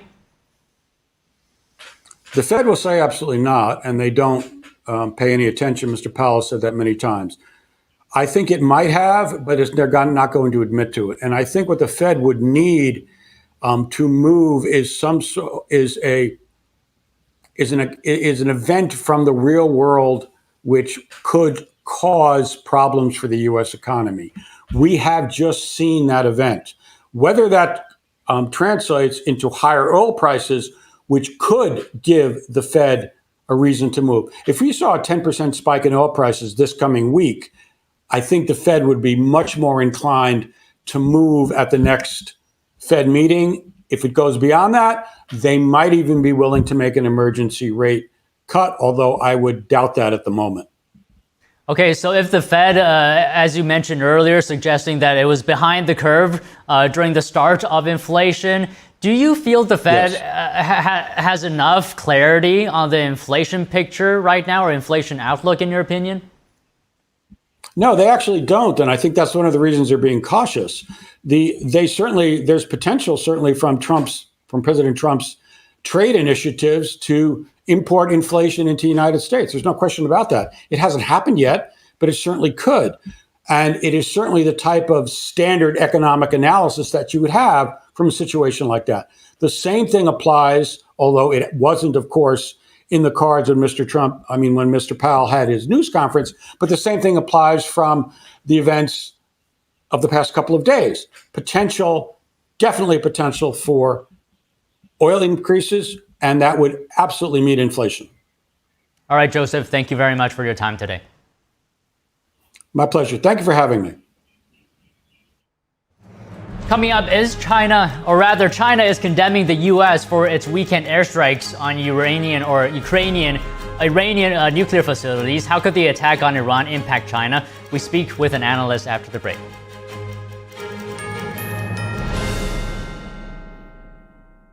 Divinely inspired traditional oil painting inspires compassion.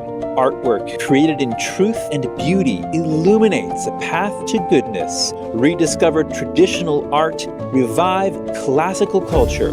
We warmly invite oil painters from around the world to participate in the 7th NTD International Figure Painting Competition, a celebration of classical realism. Please visit oilpainting.ntdtv.com. Inflation is still driving up home repair costs. How are millions of homeowners saving money on unexpected bills? With Choice Home Warranty. Is a new refrigerator in your budget? How about a replacement AC unit? I'm Ty Pennington. For many families, these costs can be catastrophic. That's why I'm a Choice Home Warranty customer.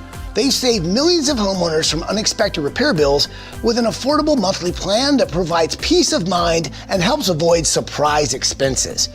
Call now to protect your home with Choice Home Warranty and get your first month free.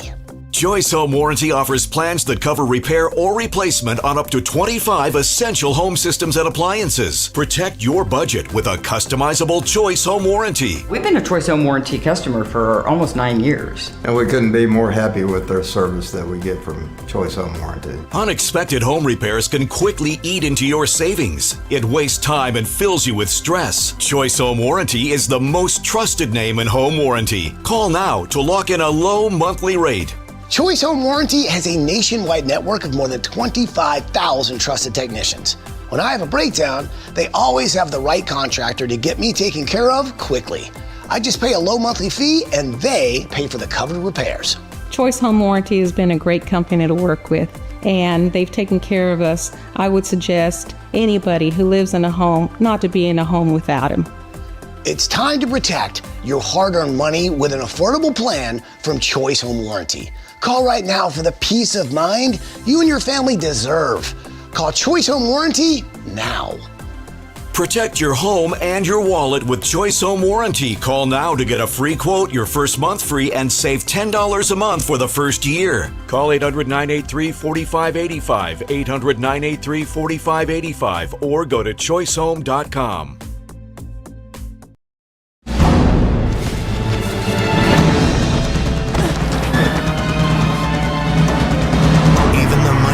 Might not see it coming. It's prediabetes, and it captures 1 in 3 adults. But you can escape. Take the 1-minute prediabetes risk test to know where you stand and prevent or delay type 2 diabetes. Be your own hero on smartphones everywhere at doihaveprediabetes.org.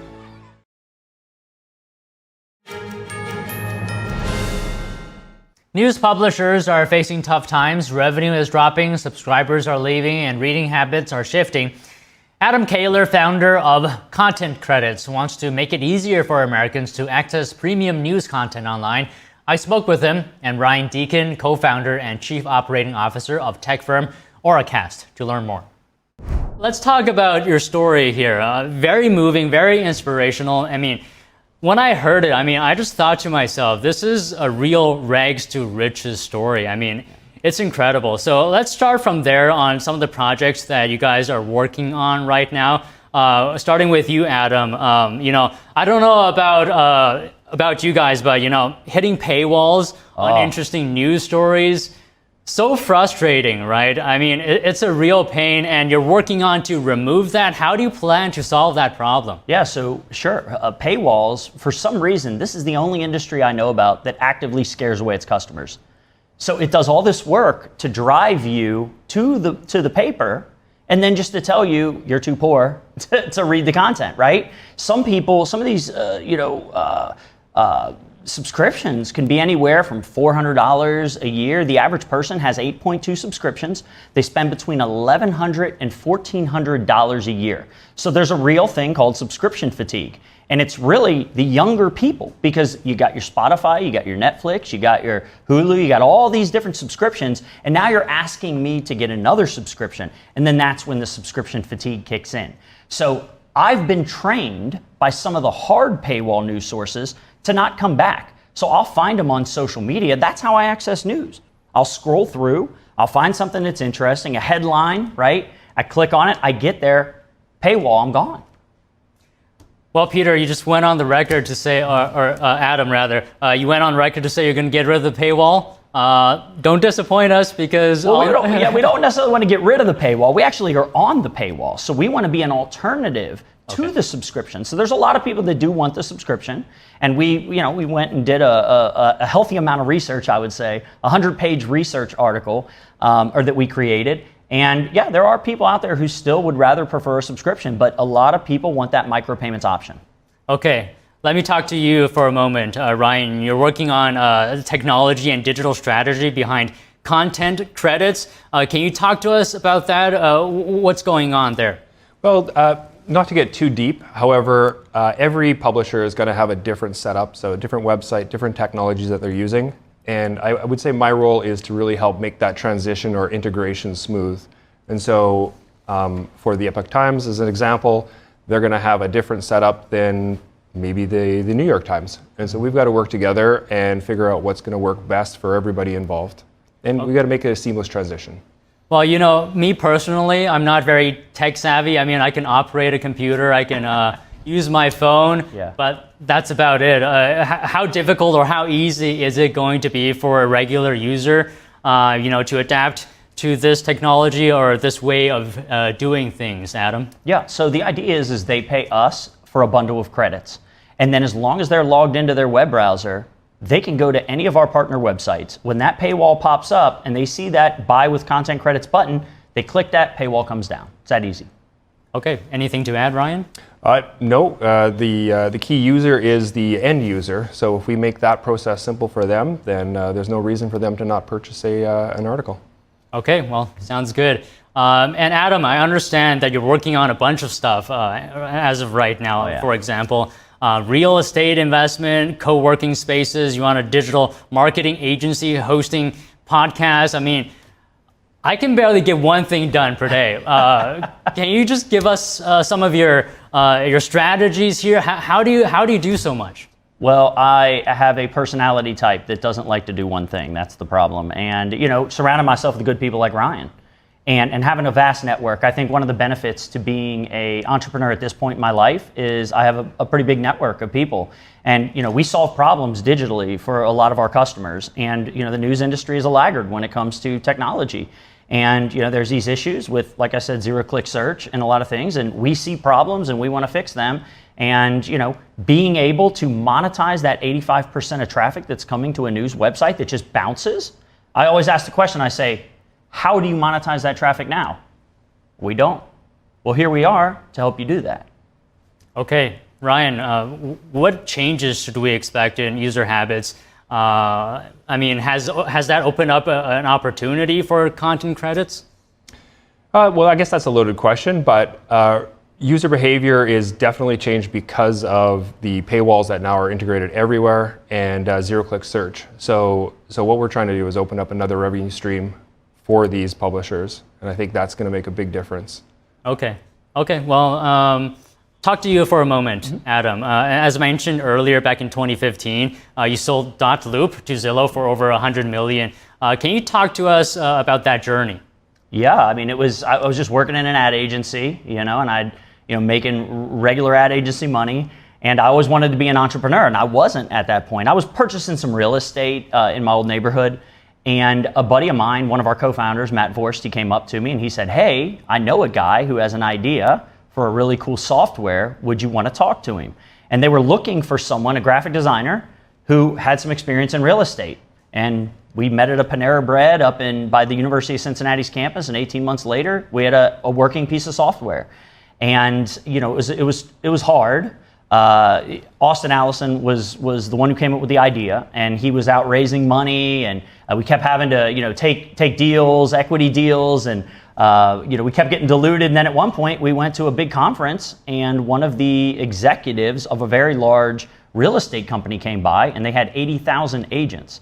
And once we signed up, well, agents do work with other agents, so it created this network effect. And I believe at one point before Zillow bought us, about 90% of all real estate agents in the country were at least signed up to use our software, and about $2 trillion worth of transactions had passed through that. Can you also talk to us how you got to this point, right? Because I understand you had very humble beginnings, and that really motivated you. Can you talk to us about how did that mold you into the entrepreneur that you are today? Well, exactly. We had very humble beginnings, and, you know, I just didn't want to be in that situation the rest of my life. And I pay attention, I watch other people, and I say, I'm not going to do that, right? But I watch other people and I say, that person's got it together, I want to do that, right?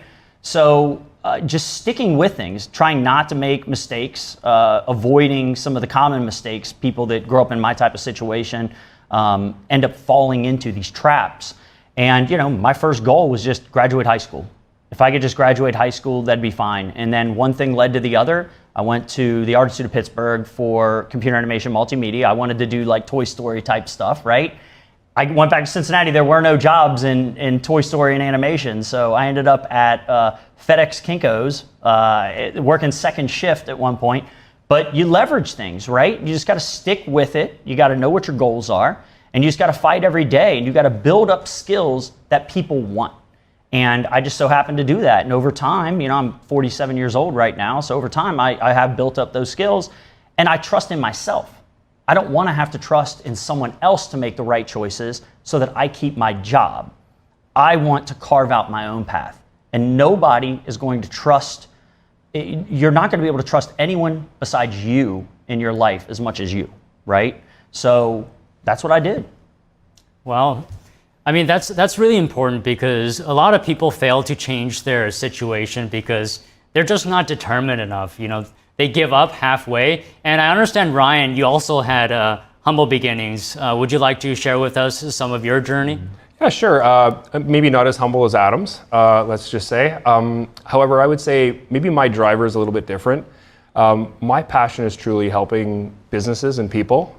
So I guess really the goal is to make sure that everything works smoothly. And there's nothing that gives me more gratitude than somebody else appreciating our work.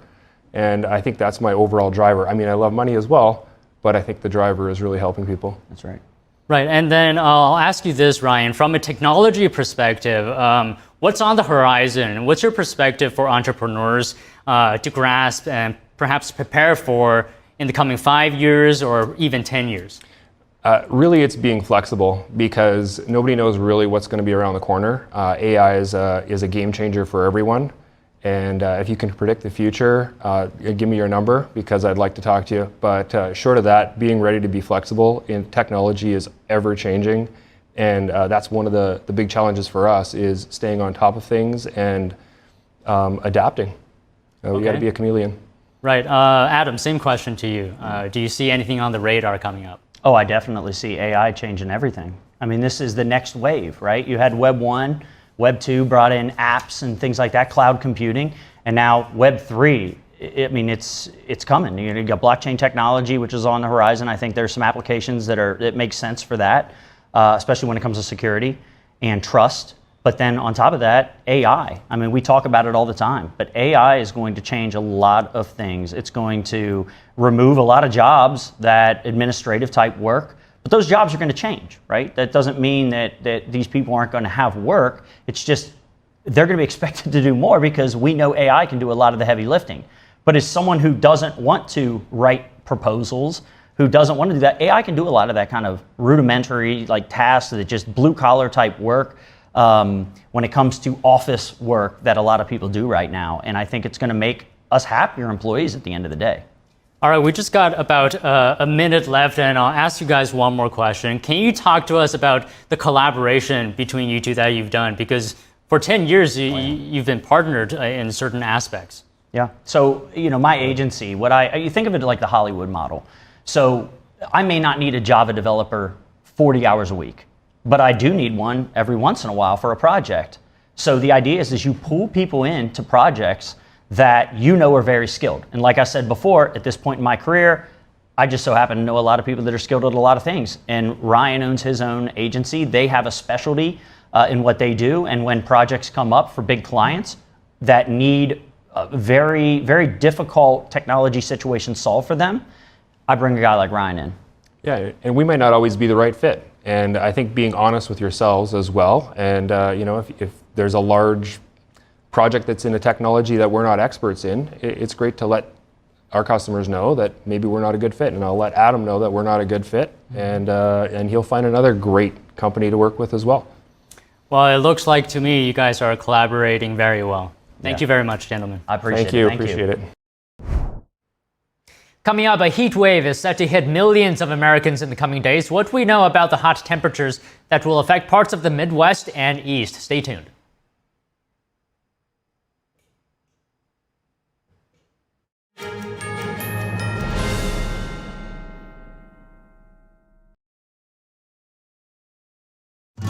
Say goodbye to harsh, bitter coffee and hello to a delicious, smooth brew. With specialty quality beans, expertly roasted in-house, you'll taste the difference with every sip. Fermented with a blend of 50 enzymes, Days Coffee delivers a rich brew like no other. the highest grade specialty beans available, you're sure to taste the difference.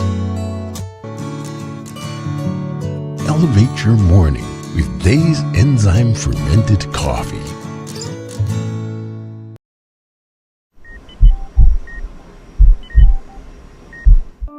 I had a pretty normal mom life. Everything was pretty good, and it was a very happy life.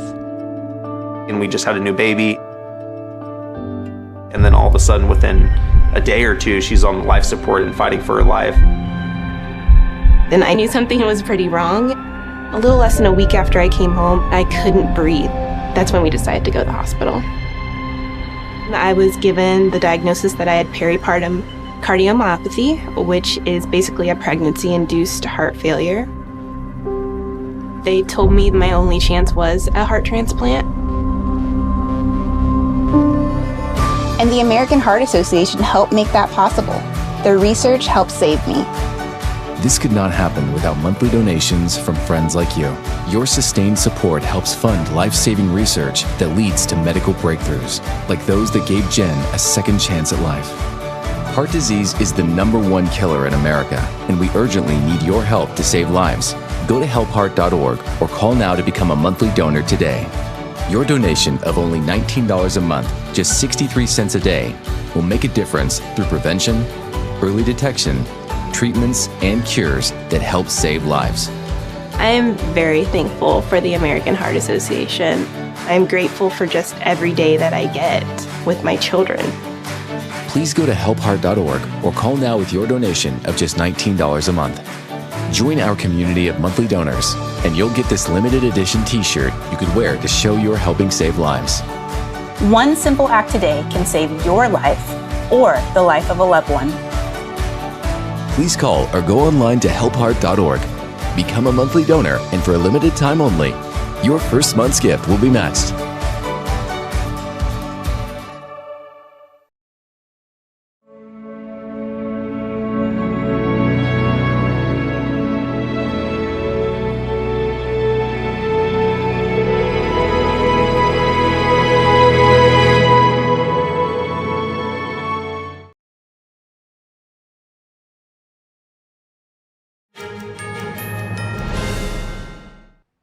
All right, welcome back. Our next story involves Australian researchers.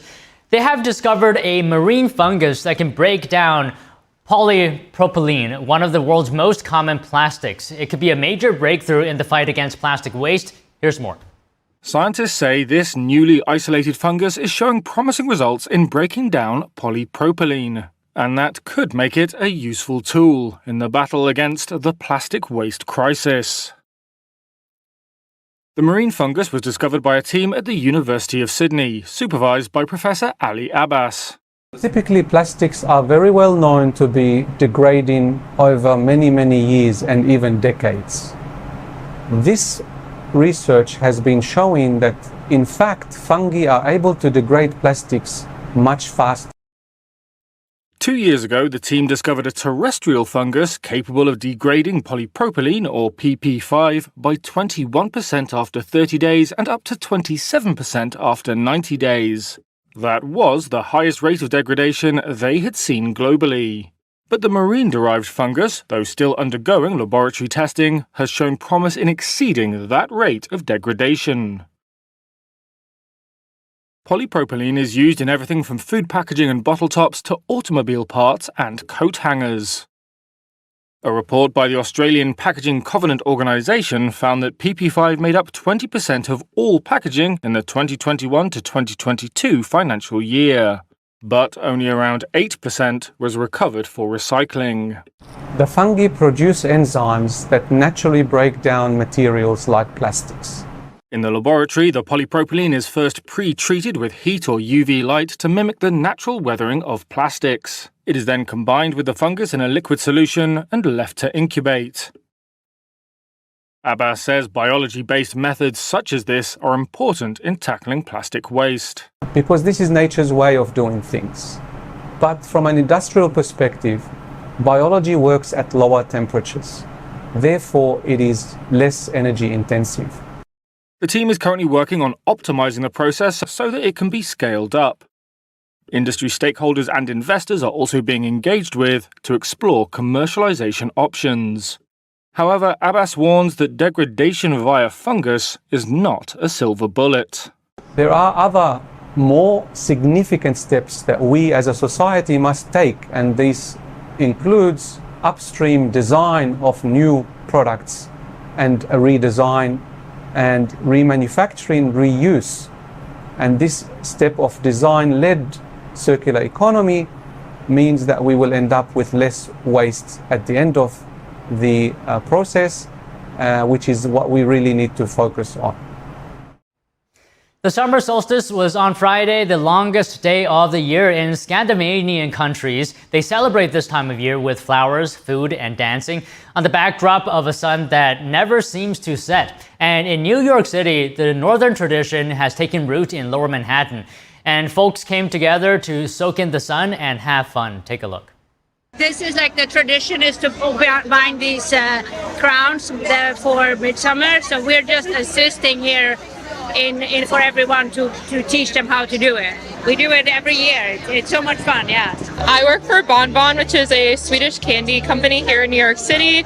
We sell primarily Swedish candy to all of New York. I'm half Swedish, so I grew up coming here as a child and throughout my youth and growing up with my dad being from Sweden. So this is a really fun event for me because it really connects me back to my family back in Sweden, even though I'm not able to be there with them. It's a really nice community event to be with a bunch of other Swedish people and just celebrate Swedish Midsummer. The Swedish Midsummer, it's like one of the biggest traditions of Sweden, and we're so happy to be here. Glad midsommar. Floral crowns, maypole dances, live music performances, and Scandinavian delicacies. The festival burst onto the scene at Rockefeller Park on the shore of the Hudson River, co-presented by Battery Park City Authority and the General Consulate of Sweden. This vibrant annual tradition adding another spark of vibrancy to New York City's cultural heart for nearly 30 years. While the significance of midsummer in Scandinavian countries is dedicated to cherishing the region's short summer season, the holiday cheer and feeling of appreciation remains beyond boundaries. Swedish expatriates honoring their heritage and history across the world.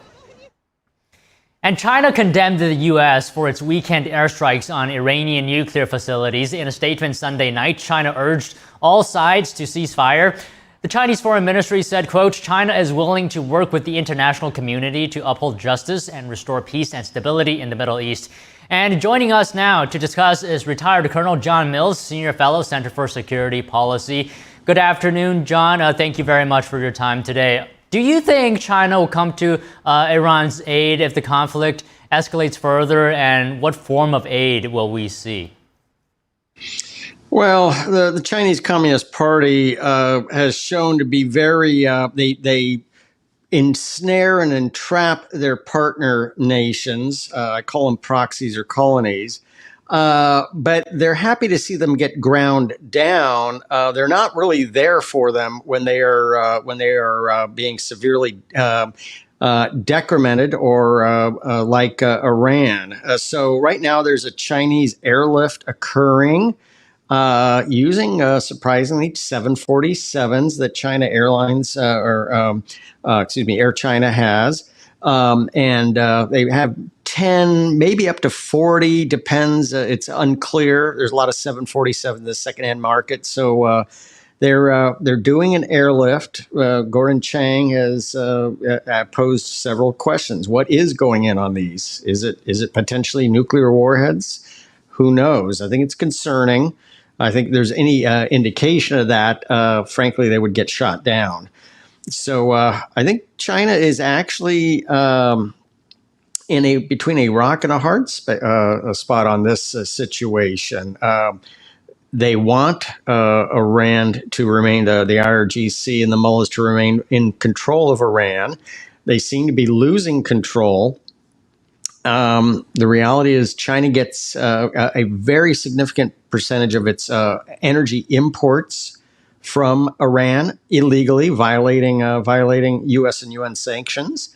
Almost 100% of Iranian sales go to China, and it's priced in the renminbi. So Iran is essentially entrapped and has to buy all their consumer product from China directly with that renminbi they earn. So it's a very different situation. The big loser in this will be China if the regime collapses.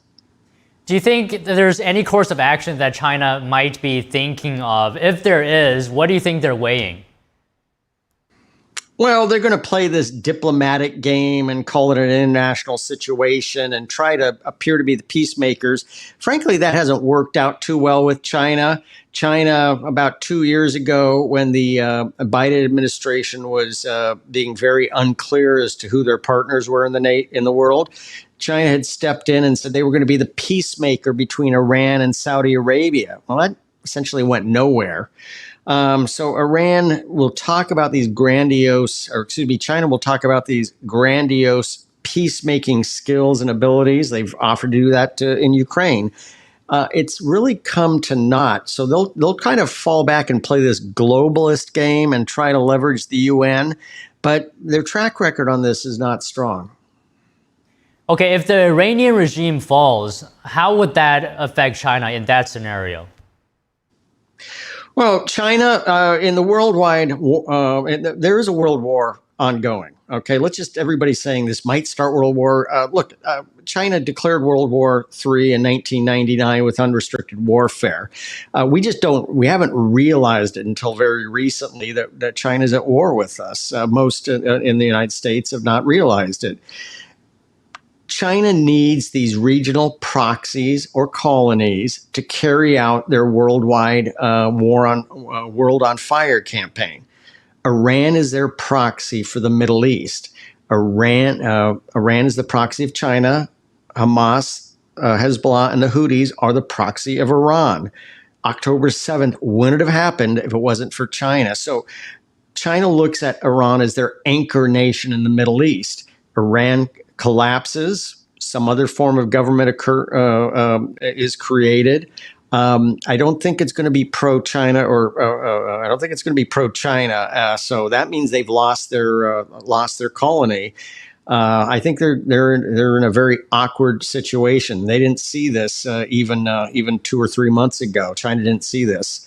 So China loses their big proxy. You got to look at North Korea, Russia, Iran, Venezuela, South Africa, even Pakistan, as essentially the proxies of China. And this would be a huge loss for China.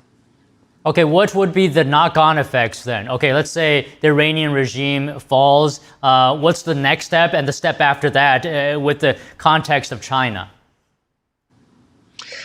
Well, I don't think the Chinese are very popular inside of Iran. It's a huge footprint. The Iranian people know this and notice it. And I think they're going to be associated with the former mullahs and IRGC.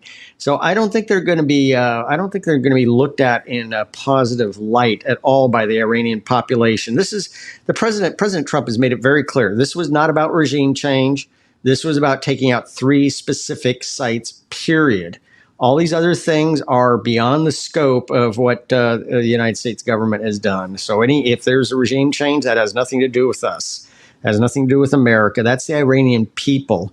And again, I think the Iranian people are longing for a change. They don't like the mullahs. They don't like the IRGC, and they associate China with that. So as opposed to the vacuum the United States created in Iraq during the first and second Gulf Wars, which I was there at both of them, we created a vacuum and did nothing. Iran stepped in because we created a vacuum. So I don't see who would step in with the vacuum created by the disappearance of the current regime in Iran. Well, all right, John, thank you so much again for coming on this Sunday afternoon. You bet, Don. Thank you. And that's all the news for today. Thank you for tuning in. Stay with us for NTD Evening News at 6 p.m. Eastern Time, 3 p.m. Pacific.